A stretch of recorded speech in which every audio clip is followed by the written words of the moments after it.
BTR নিৰ্বাচনক লৈ তৎপৰ ৰাইজৰ দল। আগন্তুক বিটিআৰ নিৰ্বাচনক লৈ প্ৰতিটো ৰাজনৈতিক দলে সাংগঠনিক ভেটি সুদৃঢ় কৰাৰ বাবে দিনে ৰাতিয়ে কাম কৰি থকা সময়তে অখিল গগৈৰ নেতৃত্বাধীন ৰাইজৰ দলেও তৎপৰতাৰে দলীয় কাম কাজ চলাই যোৱা পৰিলক্ষিত হৈছে। বিটিআৰৰ পৰ্বতঝোৰা বিধানসভা সমষ্টিৰ দেৱীতলাত ৰাইজৰ দলৰ সভাপতি তথা শিৱসাগৰ সমষ্টিৰ বিধায়ক অখিল গগৈৰ উপস্থিতিত বৃহৎ যোগদান কাৰ্যসূচী অনুষ্ঠিত হয়। বিধায়ক Akhil Gogoi BJP, Congress, UPPL, BPF সকলো দলকে তীব্ৰ সমালোচনা কৰে। বড়ো, অনাবড়ো লোকৰ সমস্যা আৰু অধিকাৰসমূহ সবলভাৱে উত্থাপন কৰিবলৈ পৰিষদীয় চৰকাৰক ৰাইজৰ দলৰ পৰিষদ পঠিওৱাৰ উদ্দেশ্যে ৰাইজৰ দলে নিৰ্বাচন অৱতীৰ্ণ হ'ব বুলি অখিল গগৈ সদৰি কৰে। বিটিআৰ প্ৰাক্তন কাৰ্যবাহী সদস্য হাগ্ৰামা মহিলাৰীয়ে বিধায়ক অখিল গগৈক উজনি অসমৰ নেতা নামনিত কোনো কাম নাই বুলি কোৱা মন্তব্যৰ প্ৰত্যুত্তৰত বিধায়ক অখিল গগৈ কয় যে ৰাইজৰ দল বিটিআৰত সোমোৱাৰ লগে লগে UPPL আৰু BPFৰ মূৰ গৰম হোৱাৰ লগতে কঁপনি হৈছে। পৰ্বতঝোৰাৰ ভূমিপুত্ৰ বড়ো জনগোষ্ঠীৰ লোকসকলৰ ভূমি চৰকাৰে আদানী গ্ৰুপক প্ৰদান কৰা সন্দৰ্ভত অখিল গগৈ মন্তব্য কৰি কয় যে যিদিনা বড়ো মানুহৰ ভূমিত হাত দিব সিদিনাই বড়ো মানুহক লগত লৈ প্ৰমোদ বড়ো আৰু হিমন্ত বিশ্ব শৰ্মাৰ বিৰুদ্ধে বিদ্ৰোহ ঘোষণা কৰিম। বড়ো মানুহৰ এক কোঠা মাটি যদি আদানীক দিয়ে তেনেহ'লে প্ৰমোদ বড়ো আৰু হিমন্ত বিশ্ব শৰ্মাক শান্তিত থাকিব দিয়া নহ'ব। উচ্ছেদ লৈ উজনি অসমত জাতীয় সংগঠনসমূহে চৰকাৰক সমৰ্থন কৰাৰ বিষয়ে মন্তব্য কৰি কয় যে জাতি, ধৰ্ম, বৰ্ণ, ভাষা নিৰ্বিশেষে স্বদেশী কাকো উচ্ছেদ কৰিব নালাগে।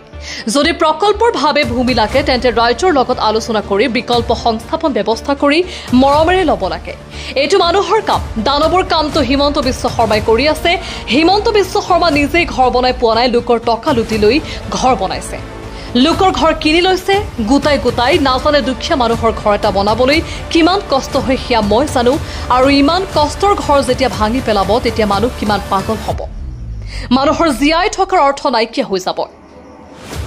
সেই বড়ো মানুহৰ ঘৰ হওক বা আহোম মানুহৰ ঘৰ হওক, সেয়া মুছলমানৰ ঘৰ হওক বা হিন্দু লোকৰে ঘৰ হওক, সেই হিমন্ত বিশ্ব শৰ্মা উচ্ছেদৰ জৰিয়তে অসমৰ দৰিদ্ৰ শ্ৰেণীৰ মানুহৰ হাতৰ পৰা সম্পত্তি কাঢ়ি লৈ আদানী আৰু আম্বানীক দি নিজৰ মুখ্যমন্ত্ৰীৰ আসনখন ৰক্ষা কৰিব খুজিছে আৰু ভৱিষ্যতে দিল্লীলৈ যাব পাৰিব নেকি তাক তেল মাৰিবৰ কাৰণে আদানীৰ ওচৰত ভৰিত সেৱা কৰি অসমৰ মানুহৰ পৰা মাটি কাঢ়ি লৈছে। ইফালে আকৌ বিৰোধী ঐক্যৰ মিত্ৰতা সম্পৰ্কে তাৎপৰ্যপূৰ্ণ মন্তব্য আগবঢ়ায়। নিউজ ডেস্ক ৰিপৰ্ট, প্ৰতিবাদ লাইভ। বিটিচিৰ যি নিৰ্বাচন, সেই নিৰ্বাচনৰ কাৰণে সকলোবিলাক বিটিচিৰ 40টা সমষ্টিত তাত এবাৰ পাক মৰাৰ কাৰণে সিদ্ধান্ত লৈছিলোঁ। এখন প্ৰথমতে জইনিং কাৰ্যসূচী, যোগদান কাৰ্যসূচী। আজি আমাৰ পৰ্বতঝোৰা বিধানসভা সমষ্টিত জইনিং কাৰ্যসূচী আছিলে। তো জইনিং কাৰ্যসূচীটো এতিয়া সমাপন হৈ গ'ল আৰু আগন্তুক বিটিচি নিৰ্বাচনত আমি ৰাইজৰ দলৰ তৰফৰ পৰা কেইজনমানক প্ৰাৰ্থী দিব খোজোঁ আৰু মই বিটিচিবাসী ৰাইজক আহ্বান জনাব খোজোঁ যে যেনেকৈ এজন বিধায়ক হৈ ৰাইজৰ দলৰ অখিল গগৈয়ে আজি অসম বিধানসভাত দপদপাই মাত মাতি আছে, ঠিক তেনেকৈ বিটিআৰত বা বিটিচিত যদি দুজনো বা তিনিজনো ৰাইজৰ দলৰ MCLA হয়, পাৰিষদ থাকিব পাৰে, তেতিয়াহ'লে এই অঞ্চলৰ বড়ো আৰু অনাবড়ো সকলো ৰাইজৰ কাৰণে আমি অতি সক্ৰিয়তাৰ সৈতে মাত মাতিব পাৰিম। সেইকাৰণে মই কৈছিলোঁ, সকলোকে কৈ আছোঁ, আজি বড়োসকলৰ যি বড়ো চুক্তি হ'ল, সেই বড়ো চুক্তি অনুসৰি এতিয়ালৈকে চুক্তিৰ 30% এতিয়ালৈকে কাৰ্যকৰী হোৱা নাই।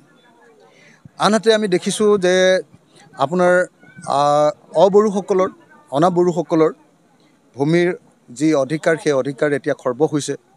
ৰাজনৈতিক অধিকাৰ তেওঁলোকৰ খৰ্ব হৈছে, ভাষাৰ অধিকাৰ তেওঁলোকৰ খৰ্ব হৈছে। তেওঁলোক এইবিলাকক লৈ ব্যাপক ৰূপত শংকিত। গতিকে সেই প্ৰশ্নসমূহো যদি আজি কোকৰাঝাৰৰ পৰিষদৰ মিটিঙত যদি উল্লেখ কৰিব নোৱাৰে, কোনেও যদি নামাতে, কোনেও এটাও বাক্য যদি নকয়, তেতিয়াহ'লে কেতিয়াও কোনো পধ্যে মানুহবিলাকৰ সমস্যাবিলাক সমাধান হোৱাটো সম্ভৱপৰ নহয়।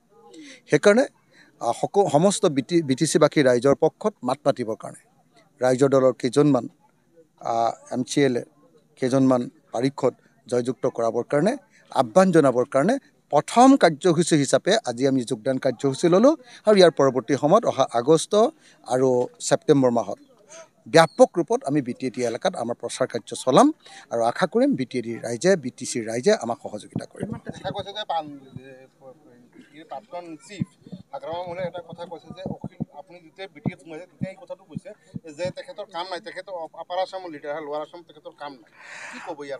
মানে মই আজি 3 দিন ধৰি BTCত সোমাইছোঁ আৰু BTCত সোমোৱাৰ পাছত মোটামুটি BPF আৰু UPPLৰ মানে একেবাৰে মাথা গৰম হোৱা বুলি যে কয়, একেবাৰে কঁপনি উঠি গৈছে।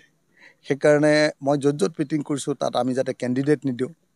আজিৰ মিটিংখন যাতে কোনোপধ্যে সফল নহয়, তাৰ কাৰণে UPPL আৰু BPFে কিমান যে চেষ্টা কৰিছে, তাৰ পাছতো মিটিং এখন হৈছে।